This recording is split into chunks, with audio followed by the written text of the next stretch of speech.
দেশে বিভিন্ন ইউনিভার্সিটি রয়েছে, সেই ইউনিভার্সিটিতে তাদের সুযোগের দ্বারও খুলে দেওয়া হয়েছে। অনলাইনে অ্যাপ্লিকেশন করতে পারা যায় এবং সেখান থেকে যা কিছু রিকোয়ারমেন্ট রয়েছে সেগুলো জেনে অ্যাপ্লিকেশন সাবমিট করতে পারা যায়। তো এদের মধ্যে যারা চায় যে বাইরে যাব, তো তাদের জন্য এ পথ খোলা রয়েছে, তারা অ্যাপ্লাই করতে পারে এবং চেষ্টা প্রচেষ্টা করতে পারে।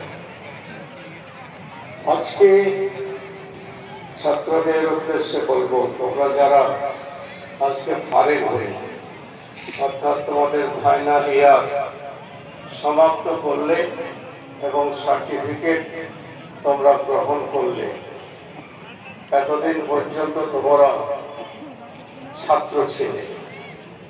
ছাত্র যখন থাকে তখন তাদেরকে সবাই সমীহ করে এবং স্নেহ করে, দুটোই করে। তারা যেহেতু শিক্ষার জগতে বিচরণ করছে, সেই দিক থেকে সমীহ করে, আবার যেহেতু তাহারা